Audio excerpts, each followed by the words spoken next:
안녕하세요. 뇌과학 저널 리뷰 뇌리 시작하겠습니다.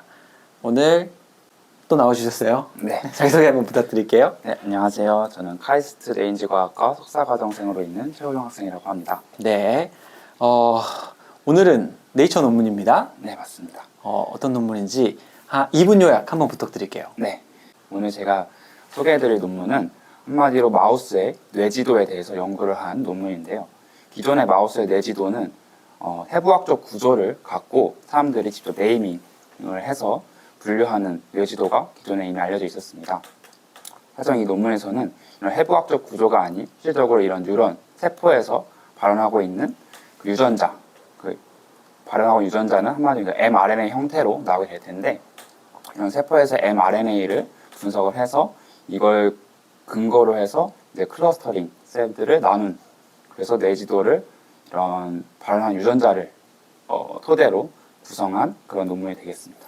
그러니까 제목이 스페이셜 아틀라스네요. 네, 아틀라스라는 게 뇌의 지도를 말하는 거고, 네, 맞습니다. 우리가 사실 아틀라스 북이 있잖아요. 그래서 마우스 브레인이니까 그 마우스 브레인을 얇게 잘려가지고 여기는 어떻게 생겼고 여기는 어떻게 생겼고 여기는 히포캠퍼스가 있고 여기는 콜텍스가 있고 이렇게 그려놓은 게 있죠. 근데 그 수준의 지도가 있었는데 사실 우리가 뇌리에서 여러 번 다룬 것 같아요. 트랜스크립토믹스, 그래서 이제 mRNA들의 익스프레션을 근거로 셀들의 특성을 다시 정의해서 이 각각 가지고 있는 셀들을 여기에 그냥 콜텍스에 레이어 1이 있어까지만 얘기하던 걸 여기 봤더니 여기엔 이런 셀도 있고 저런 셀도 있고 또 다른 셀도 있어 라고 다른 지도를 만들기 시작한 것 같아요. 네, 맞습니다. 이거는 이제 아예 마우스 브레인을 그런 몰레큘러 레졸루션에서 네. 다시 아틀라스를 만드는 작업을 한 거네요. 네, 맞습니다. 그렇군요. 알겠습니다. 그럼 조금 더 자세히 그럼 네. 들여다보도록 할게요.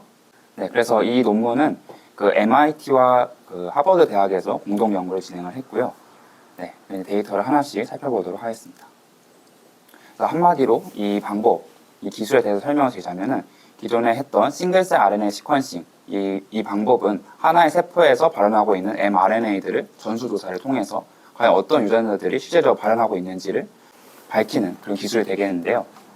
그 기술 외에 또 인시추 RNA 하이브리데이션 같은 경우에서는 뇌의 어떤 슬라이스 조직 내에서 이 세포들의 위치를 놓고 여기에 이제 RNA 프로브 같은 거를 직접적으로 처리를 해줘서 그 어떤 위치에 있는 셀들이 어떤 mRNA를 갖고 있는지를 밝히는 기술이 되겠습니다.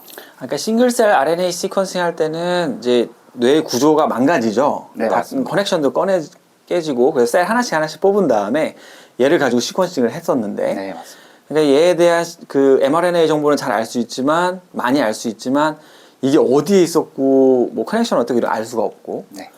반대로 이제 여기서 말씀하신 인시추 RNA 하이브리다이제이션은 조직이 유지된 상태에서 그 위에다 염색을 하는 방법이었어요. 네, 맞습니다. 그러니까 이게 지금 어디에 위치해 있는 셀이고 이런 걸 얘기할 수 있지만 반면 거기서 나오는 RNA들의 종류를 다양하게 볼 수는 없었죠. 네. 프로브가 몇 개밖에 없으니까. 근데 이걸 두 개 합친 건가 봐요, 그러면? 네. 이 두 방식을 합쳐서 실제로 셀들은 그 위치에 존재하고 있게끔 하고 이제 RNA 프로브를 기존에는 몇 가지, 한 10가지 이내로밖에 프로브를 사용할 수 없었는데 여기서는 그 개수를 거의 한 1022개까지 늘림으로써 거의 싱글셀 RNA 시퀀싱의 정도까지 많은 mRNA들의 종류들을 밝힐 수 있는 그런 기술이라고 볼 수 있겠습니다. 저도 인시추로 RNA의 프로브를 3개까지 써서 프로브라는 건 결국 내가 원하는 RNA에 바인딩 할 수 있는 그 시퀀스들을 얘기하는데 3개 써서 3개를 한꺼번에 본 적이 있는데 1022개를 네. 한 번에 할 수 있군요. 조직이 유지된 상태에서. 네, 맞습니다. 이거 뭐 어떻게 좀 더 자세히 설명해 주시나요? 네, 그래서 이 기술에 대해서 조금 더 설명을 해드리자면 여기 보이는 이 RNA, 이 그림이 아래쪽에 더 자세히 나와 있는데요. 여기 보시면 아래쪽에 대해서 설명을 해드리자면 이 회색으로 표시된 mRNA가 세포 내에서 발현되고 있는 mRNA이고요. 이 위에 게 이제 이 mRNA에 맞는 그런 프로브, RNA 프로브를 직접적으로 만들어서 넣어준 프로브가 되겠습니다. 네, 이 밑에 있는 회색이 우리 타겟 RNA고 우리가 얘가 누군지 알고 싶은 RNA고 네. 이 밑에 이제 프라이머랑 뭐 어댑터 A, 진, 유니코드 이렇게 돼 있는 요 전체가 아까 얘기했던 스네일 프로브예요. 네, 맞습니다. 네. 그래서 이 스네일 프로브에 대한 과연 이게 그러면 이 프로브가 어떤 유전자를 대응하고 있는가를 확인하기 위해서 그런 바코드와 같이 이 프로브가 어떤 유전자냐 확인할 수 있게끔 진 유니크 코드를 집어 넣었는데요. 이 진 유니크 코드는 5개의 뉴클레오타이드로 이어져 있고 하나의 뉴클레오타이드당 A, G, C, T 4가지 경우일 수가 있으니까 총 4의 5승에서 총 1024개의 진까지 이런 프로브로 만들 수 있습니다. 그래서 이런 5개의 뉴클레오타이드를 이제 읽는 방법이 필요한데 이 읽기 위해서 사용하는 방법이 이런 세달이라고 하는 방식입니다. 이 방식은 이런 이제 5개의 뉴클레오타이드를 하나씩 읽어 나가는 과정인데 이 과정에서 이제 형광 프로브를 붙임으로써 이 하나의 뉴클레오타이드가 과연 어떤 뉴클레오타이드인지를 분석해내는 방법입니다. 이 방식에는 이런 형광 프로브를 붙였다가 라이게이트 했다가 다시 이미지를 찍고 다시 벗기는 과정, 이런 과정을 반복하게 되고요.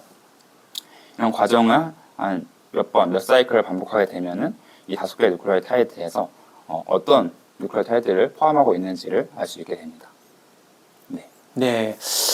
복잡한 과정인데 사실 이게 말씀드렸던 것처럼 우리 RNA 시퀀싱이라는 게 특히나 스캔싱을 이용한 트랜스크립토미 분석이 워낙 요즘에 이제 중요한 메소드다 보니까 한번 이해를 하시고 넘어가면 좋을 것 같아요. 네. 제가 이해한 걸 한번 설명해 보자고 하면 얘 프로브는 이렇게 생긴 겁니다.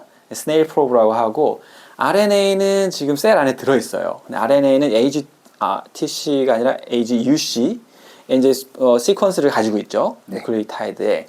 그럼 얘랑 그 매칭되는 컨템포러리한 시퀀스를 먼저 알고 있어야 돼요. 우리는 알죠. 진 A의 시퀀스가 어떤지. 네. 자, 그걸로 프라이머를 디자인하는 겁니다. 그죠? 프로브를 걔랑 매치되게.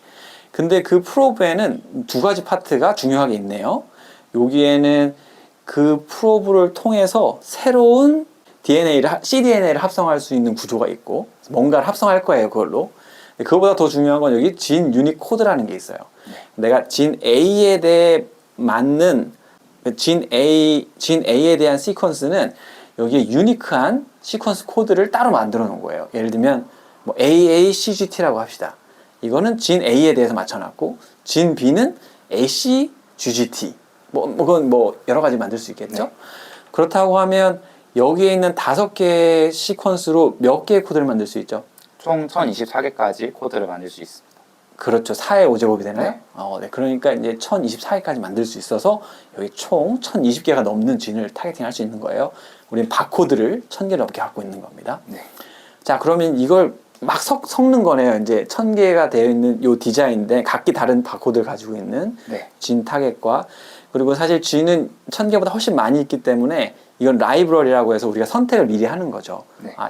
여기는 아마 이런 애들이 들어있을 거야 하고 미리 이제 선택을 해서 그걸 이제 한 번에 뿌려주는 거죠.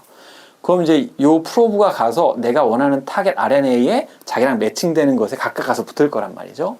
네, 그러면 내가 알고 있는 그 타겟 1000개가 넘는 진 RNA들의 각각 바코드가 붙어 있다. 이렇게 생각하면 될 것 같아요. 네, 맞습니다. 그리고 여기서 아마 설명해 주신 부분이 이제 여기서 그림에서 붙었으니까 그 다음에 아까 이 프라이머가 있는 부분들이 왜 중요하냐면 여기에 그 DNA 폴리머레이즈가 붙어가지고 갑자기 이제 합성을 할 거잖아요. 네. 그러면 이 앰플리콘이라는 게 동글동글하게 하면서 더 커지게 만들어주는 거죠. 네, 맞습니다. 그러니까 이건 사이즈를 키워서 나중에 색깔을 더 잘 보이게 하려고 그런 거죠. 네, 맞습니다. 네.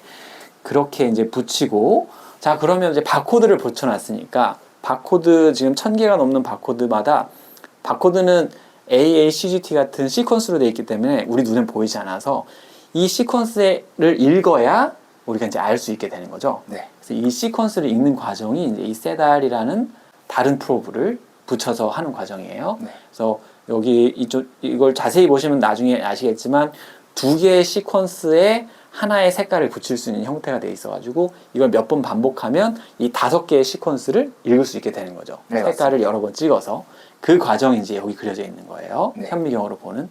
그럼 요 과정을 거치고 나면 한 6번, 7번 찍고 나면 이건 AACGT였구나. 그건 내가 아까 진 A에다가 붙여놓은 바코드야. 이걸 알고 있기 때문에 이 바코드로 본 그 타겟 RNA는 이 진이었구나.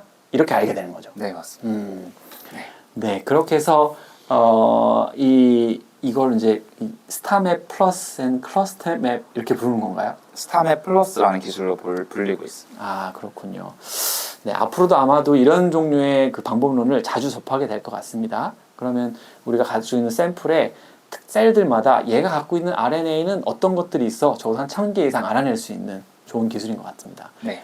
그럼 이제 그걸 근거로 찍으면 이렇게 나오는 건가요? 네, 오른쪽 그림에서 보신 것 같이 이게 사이클을 몇 번 반복하게 되는데 사이클마다 이 하나의 셀이라고 치면은 셀마다 서로 다른 색깔을 가지게 되고 이게 아까 앞서 말씀드렸듯이 RNA 바코드에서 이 셀들에서 어떤 유전자가 얼만큼 발현되고 있는지를 이제 구별할 수 있게 되는 겁니다.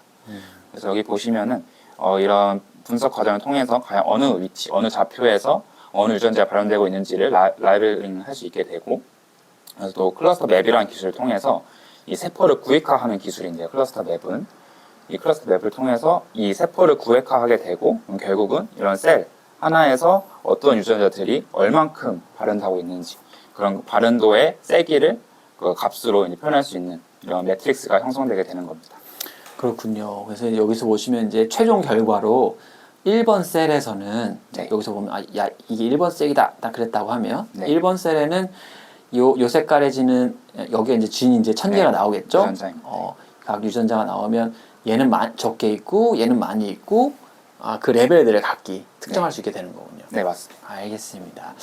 중요한 기술 한번 잘 알아봤고요. 그럼 결국 이 기술로 그냥 계속 반복해서 네, 그래서 이 기술을 활용해서 어떤 데이터를 얻었냐 하는 게 쭉 이어지는 내용인데요. 네. 여기서는 이제 슬라이스를 한 20개 정도 슬라이스를 구해서 그래서 100만 개 정도 되는 뉴런들을 분석했다고 하고요.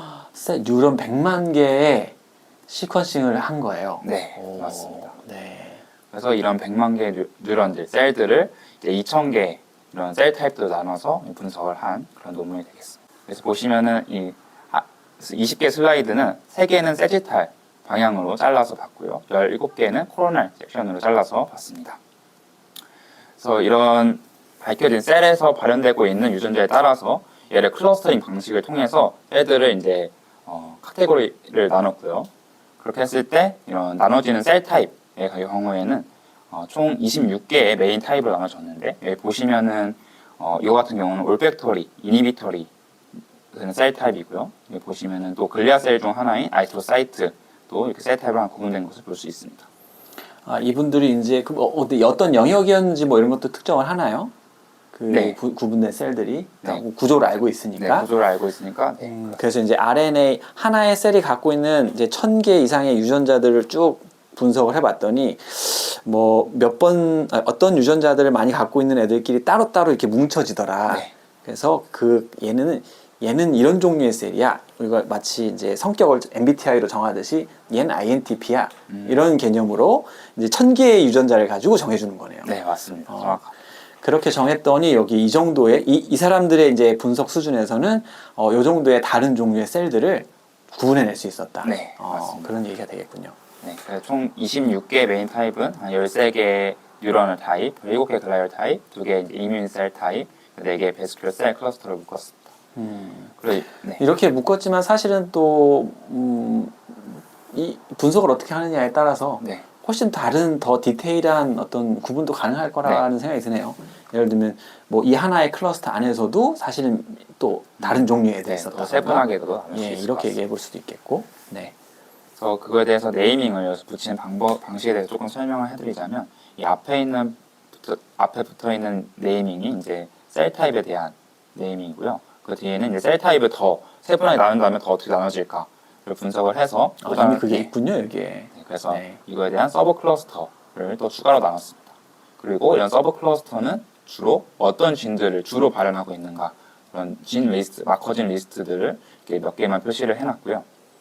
뒤에는 이제 좀 더 나중에 설명을 또 드릴 거지만 이런 셀 타입들을 또 연관성 분석을 통해서 하나의 티슈 리전으로 또 클러스터링을 하게 된다면 어떤 티슈 리전으로 분석이 되는가 그에 대한 또 네이밍을 하게 되고 이런 셀 타입은 이런 티슈 리전 네이밍에 따라서 분류가 되고 이게 뭐 뒤에 있는 또 다른 더 추가적인 디스크립션에 따라서 이제 네이밍을 정해놨습니다.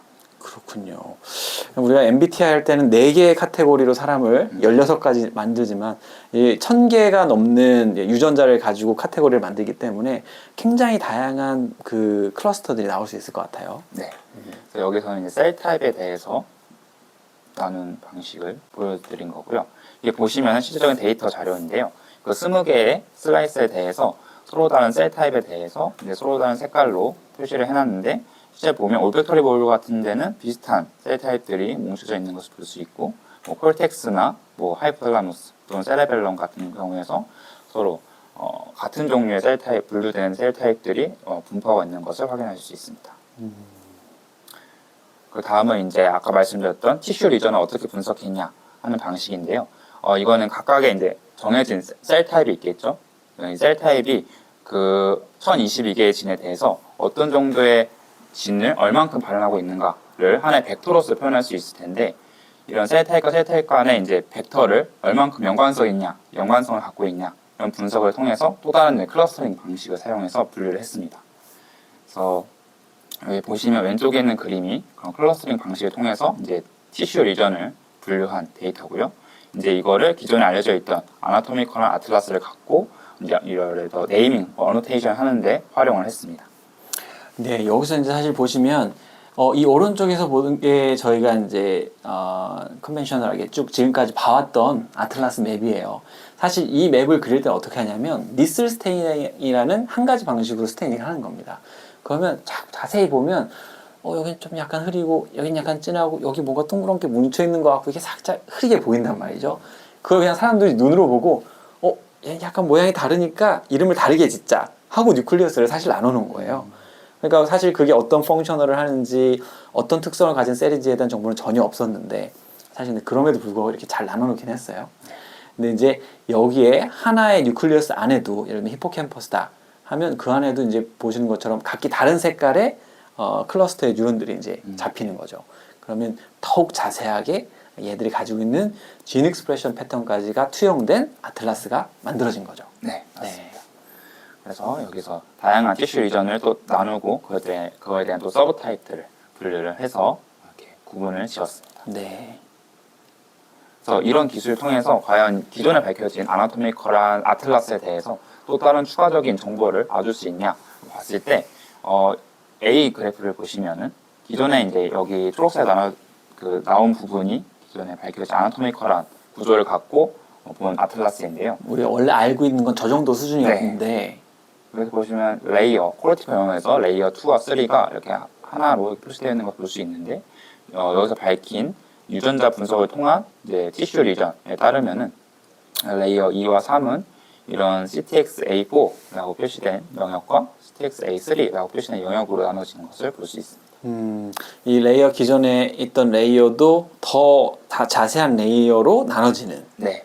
그렇군요. 이게 결국은 실질적인 유용성을 증명하는 건데 그럼에도 불구하고 제가 알기로는 이렇게 구조적으로 혹은 익스프레션이 다르다는 어떤 아틀라스를 만들긴 했지만 그래서 각각의 다른 셀 타입이 어떤 차이를 기능적인 차이를 보인다 이런 연구는 아직 아닌 거죠. 네, 그런 연구까지는 여기서 보여지지는 않았습니다. 네, 하지만 이제 이건 일종의 중요한 데이터베이스가 되는 것 같아요. 우리가 어떤 지도를 만들면 그 지도를 가지고 이제 우리가 여기저기 찾아갈 수 있듯이 이런 데이터베이스를 사용해서 내가 지금까지 이 영역을 연구하고 있었는데 이 데이터베이스를 보니 여기엔 이런 종류의 유전자들이 엄청 많이 있구나 라는 걸 알게 되니까 그거 근거해서 여러분들의 연구가 더 확장될 수 있을 것 같습니다. 네. 여기서는 이제 기존에는 1022개의 유전자들만 분석을 했는데 여기서는 추가적으로 기존의 싱글셀 RNA 시퀀싱을 통해서 밝혀진 여기서 보시면은 11,844개의 진들과 여기서 밝힌 1022개의 진들과의 연관성 분석을 또 해서 이 11,844개의 진들은 과연 이 셀 타입에서 어디에 분포되고 있는가를 간접적으로 측정한 기술이라고 볼 수 있겠습니다. 여기서는 이제 10,000개가 넘는 유전자를 사실 우리가 알고 있었는데 네. 그 중에 1,000개만 테스트를 했으니까 그 패턴을 비교해 보면 그래도 이 1,000개랑 그때 있던 거랑 비교하면 이게 여기에 속하는구나 이런 식으로 연결을 시켜서 더 많은 정보를 분석하게 되는. 네. 실제로 본 유전자가 아니더라도 네. 실제적으로 분석을 할 수 있는 그런 기술을 또 들었습니다. 네, 그래서 이제 여러분들 만약에 이런 실험을 하실 때 여기 1,000개의 진이다, 1,022개의 진이다, 우리 라이브러리라고 부릅니다. 이 라이브러리를 뭘로 구성할지는 연구자들이 결정할 수 있는 거죠. 내가 이제 관심 있는 진 세트를 넣을 수 있으니까. 그렇군요.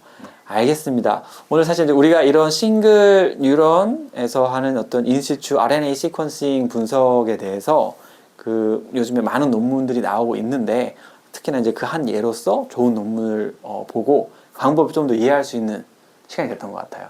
그리고 이런 종류의 데이터베이스가 앞으로 우리 신경과학 혹은 뇌과학 연구에서 중요한 리소스로 쓰일 수 있다. 이렇게 정리하고 넘어가면 될 것 같습니다. 네. 네, 오늘 좋은 발표 감사드립니다. 오늘 이 논문은 여기서 마칠게요. 네, 감사합니다. 네, 감사합니다.